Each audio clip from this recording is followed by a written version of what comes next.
쉽고 알찬 뉴스 패키지 지금 바로 배달합니다. 직송 뉴스. 월요일 직송 뉴스는 백조 커플과 함께합니다. 뉴스라이더 백주연 리포터, 경남 변호사의 조아라 변호사 함께하겠습니다. 안녕하십니까? 네, 안녕하세요. 네, 백주연 리포터 첫 번째 키워드부터 가보죠. 네, 오늘 첫 번째 키워드 분노의 국민청원입니다. 지난 4월 거제에서 발생한 교제폭력 사망 사건 다들 기억하실 겁니다. 예. 저희 직송 뉴스 코너에서도 다룬 바 있는데요. 20대 여대생이 전 연인으로부터 교제폭력을 당한 지 열흘 만에 사망했습니다. 그런데 가해자가 사건이 발생한 지 한 달이 넘도록 불구속 상태로 있다가 뒤늦게 구속이 되면서 여론의 공분을 사기도 했는데요. 참 많은 분들이 함께 또 분노했던 사건이었습니다. 이런 가운데 교제폭력으로 딸을 잃은 피해자 어머니가 최근 국민동의 청원을 올렸습니다. 이 국회의 교제폭력 처벌 강화를 촉구하는 내용이었는데 이 청원은 공개된 지 나흘 만에 5만 명 이상이 동의를 했습니다. 예, 억울함과 분노 등을 생각했을 때 참 유가족들의 고통을 우리가 헤아리기가 너무 어려울 것 같습니다. 맞습니다. 하루아침에 사랑하는 딸을 잃었습니다. 건강이 좀 많이 안 좋아지셨는데요. 예. 잠도 겨우 드실 정도인데 꿈에서도 딸이 아픈 모습으로 자꾸 나타난다고 합니다. 이 피해자 어머니의 얘기를 직접 들어보시죠. 저희는 그날 이후로 그냥 하루하루가 지옥같이 그렇게 살고 있습니다. 이거 만 19세거든요. 사망 신고를 하는데 주민등록증을 반납을 하래요. 받은 지 얼마 되지도 않았는데 하나하나가 다 그냥 고통이에요, 사는 게. 사건 이후로도 계속 이렇게 사건이 끊이지 않고 계속 일어나고 있잖아요. 아직도 교제폭력법에 대한 처벌법이 마련되지 않아서 국회에 이제 청원을 이제 하게 된 거죠. 내가 왜 이렇게까지 난 해야 되나 매일 생각해요. 우리 딸이 죽었는데 당연하게 그게 합당한 처벌을 받는 게 맞는 게 아닌가? 내가 왜 이렇게까지 증거를 자료를 수집해야 되고 법을 아무것도 모르는 사람이 법을 찾아서 적어야 되고 국민청원 이것도 할 줄 모르는 사람이 우리가 이렇게 놔둘 수밖에 없어요. 이렇게까지라도 하면 국회에서 국회의원들이 눈길 한 개라도 주지 않을까 싶어서 진짜 간절한 마음으로 했는 거예요.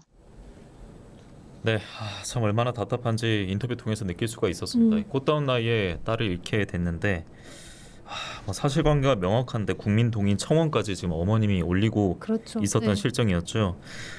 국민 동의 청원 이 절차가 한 달 내로 5만 명 이상 동의하면 다음 절차로 넘어갑니다. 예, 국회로 넘어가는데 이번에 이 청원이 공개된 지 나흘 만에 5만 명 이상 동의가 있었다는 거, 그만큼 공분한 분들이 많았다는 방증일 텐데요. 어떤 내용이 담겨 있었을까요? 네, 먼저 수사 매뉴얼을 전면 개선해야 된다고 요구했는데요. 그동안 피해자는 경찰에 11번이나 신고를 했다고 합니다. 예. 하지만 어떠한 보호 조치가 없었다고 하고요. 이때마다 경찰은 별다른 조치 없이 단순 쌍방폭행으로 사건을 종결했다고 합니다. 또 유가족들의 말에 따르면 심지어 가해자가 구속이 될 때 경찰이 가해자 인생도 생각해달라 이런 말까지 했다고 하는데요. 이와 관련해서 경찰의 직무유기 책임을 물어야 한다는 입장이고요. 또 교제폭력 신고자에게 즉시 신변 보호 조치가 내려져야 한다고 수사 매뉴얼 개선을 요구했습니다. 네, 변호사님, 피해자가 11번이나 신고했다는데 쌍방폭행 처리 이거는 대체 무슨 말입니까? 실제 저희가 한국 여성의 전화 사례를 살펴보면 예. 쌍방폭행으로 가해자 측에서 나도 맞았다, 피해자한테 맞았다라고 얘기를 하면서 쌍방폭행 주장을 하는 경우가 다수 있습니다. 그러면 피해자 입장에서는 수사기관에 나도 고소를 당한 상황이기 때문에 조사를 받아야 되거든요. 그러면 처벌에 대한 두려움이 들 수밖에 없고 내가 폭행을 당한 정도나 이런 부분들 주장하지도 못한 상태로 합의를 좀 무력하게 보는 경우들이 생길 수밖에 없는 거죠. 이게 다 지금 현재 형법상으로는 처벌에 대한 동의가 없는 경우에 처벌할 수 없다는 규정이 있기 때문인데 피해자 어머니 측에서도 그런 부분들을 좀 문제 삼고 있는 것 같습니다. 예. 이 피해자 입장에서는 사실 이제 방어하는 과정에서 좀 네. 맞지 않기 위해서 그리고 좀 덜 다치기 위해서 보호하기 위해서 깨물거나 주변에 있는 물건을 좀 휘두르는 경우도 있을 것 같거든요. 그렇죠. 네. 네, 자기를 그럴 때, 보호하기 위해서 폭행 지금 현재 있는 그 긴급한 상황을 피하기 위해서 물건을 휘두르거나 할 수 네. 있는데 이런 경우에는 특수폭행으로까지 처벌을 받을 수 있기 때문에 이런 부분 정당방위 인정되는 게 쉽지는 않습니다. 네. 특수폭행은 뭘 말하는 거예요? 다중이 폭행을 하거나 네. 위험한 물건을 이용하여 폭행을 가하는 경우에 특수폭행인데 이 특수가 붙게 되면 예. 처벌을 하지 않는다, 처벌을 원하지 않는다 하더라도 처벌이 되는 경우가 생기기 때문에 예. 더욱 주의하셔야 될 것 오히려 같습니다. 피해자가 가해자로 둔갑하는 경우도 있겠네요. 네, 이렇게 되면. 맞습니다. 참 법이 어렵네요. 근데 그 반의사 불벌 이 얘기도 저희가 앞서 다루지 않았습니까? 그러니까 처벌을 원하지 않으면 벌하지 않을 수 있기 때문에 교제폭력권에서 처벌이 그동안 쉽지 않았고 오히려 또 감형될 수 있는 허점이 있기 때문에 유족들도 더 강력한 법안을 요청했다고 하더라고요. 네, 이제 교제 폭력이나 스토킹 범죄는 가해자가 면식범, 그러니까 아는 사이일 예. 경우가 많은데요. 이 피해자가 처벌을 원치 않는다라고 말을 하게 되면 가해자를 처벌할 수가 없습니다. 바로 이 반의사 불벌 규정 때문인데요. 이 반의사 불벌이 계속해서 논란거리였습니다. 피해자 어머니는 이번 국민청원에서 논란이 되는 그 조항을 아예 없애고 교제폭력 처벌법을 따로 마련해 달라고 요청한 상태입니다. 예. 이게 우리가 법 얘기하면은 늘 냉정하게 현실적으로 따져봐야 되는 것도 있는 것 같아요. 감정적으로는 맞설 수가 없는 것 같은데 국민동의청원이 그 조건을 갖추고 국회로 넘어가지 않았습니까? 네, 그렇습니다. 유가족들이 요구하는 안 자체가 네. 이게 현실성이 있을까요? 현실화될 수 있을까요? 뭐 아무래도 현행 형법상 폭행에 대한 규정과 별도의 규정을 만들어 달라는 거거든요.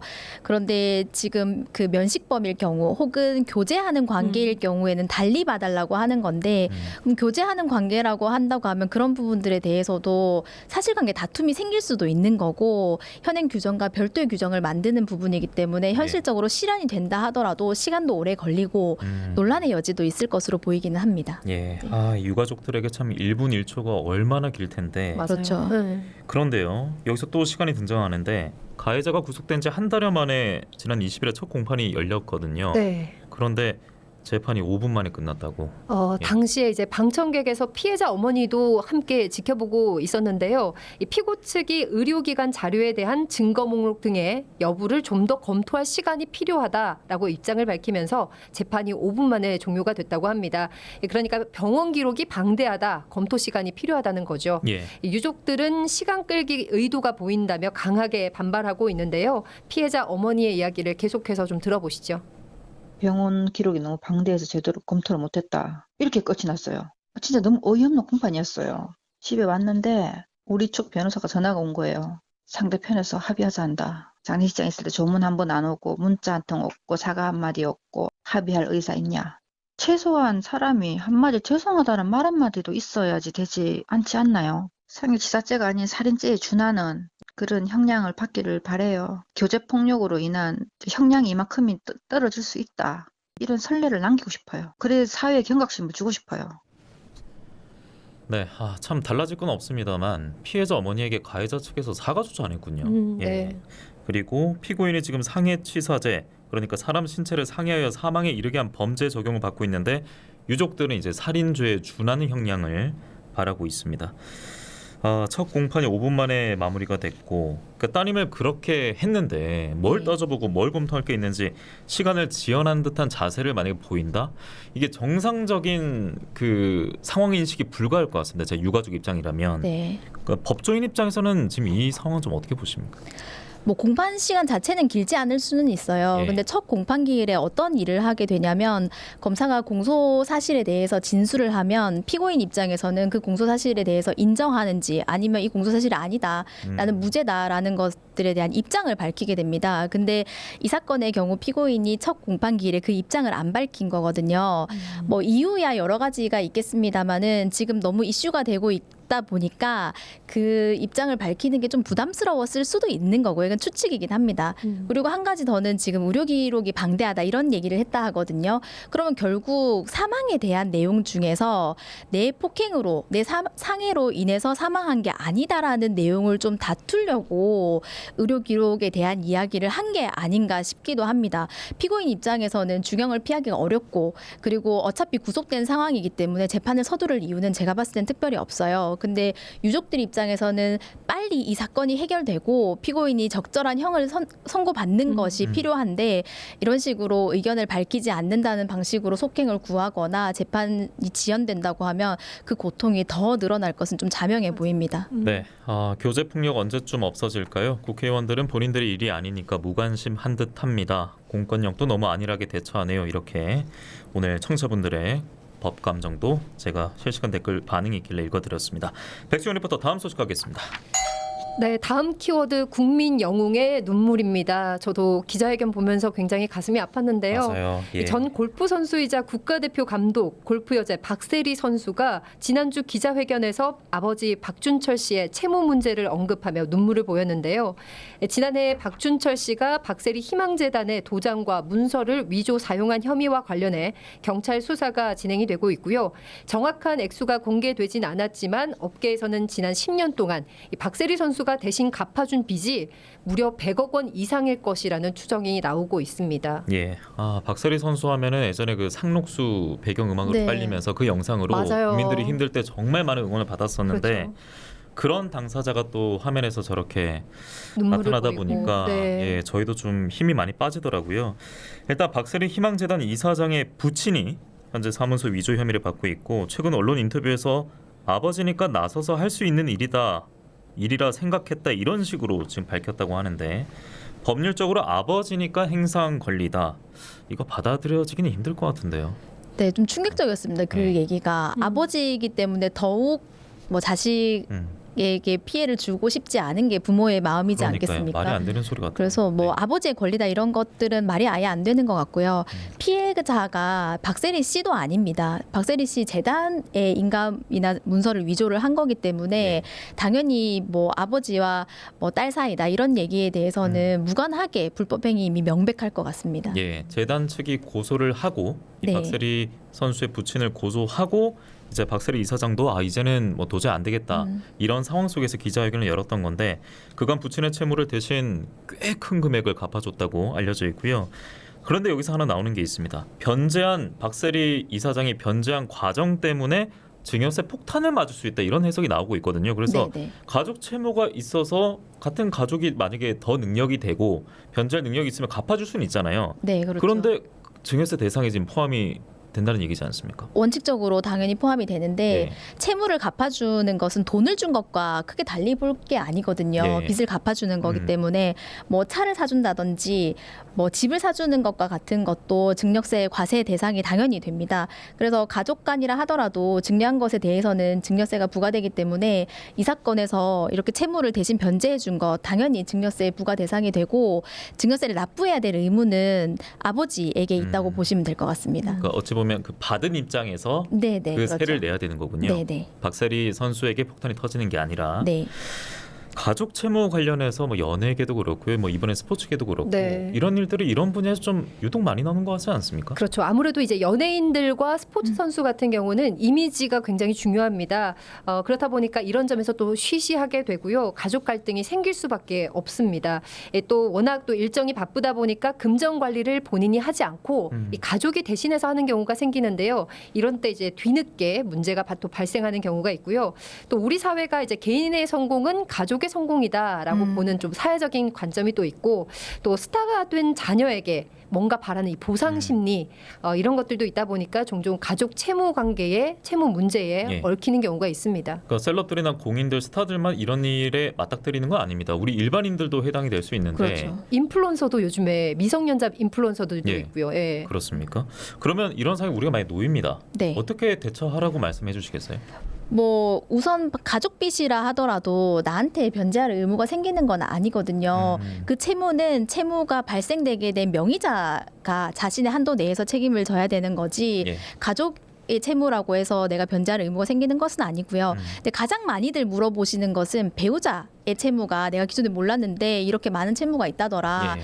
내가 대신 갚아줘야 됩니까? 이런 질문들 많이 하시거든요. 배우자의 경우도 마찬가지예요. 채무가 그 배우자 이름으로 발생된 채무라고 하면 배우자라는 이유만으로 내 재산을 처분해서 그 빚을 갚아줘야 되거나 그런 의무가 발생하는 것은 아닙니다. 예. 그런데 이제 그게 계좌이체로 아무튼 네. 돈을 건넬 거 아닙니까? 그럼 그 기록이 다 남잖아요. 남죠. 그러면 무조건 증여세로 향하는 겁니까? 꼭 그렇지는 않습니다. 생활비로 줬다든지 예. 미성년 자녀에게 용돈으로 주는 돈 이런 부분들은 당연히 뭐 증여로 보기는 어렵고요. 대신 뭐 집을 살 때 큰 돈을 준다든지 이런 부분들이 있으면 조사를 할 수 있게 됩니다. 저희가 보통 기준 5천만 원 선으로 보고는 있거든요. 그래서 그런 조사가 나올 수 있고요.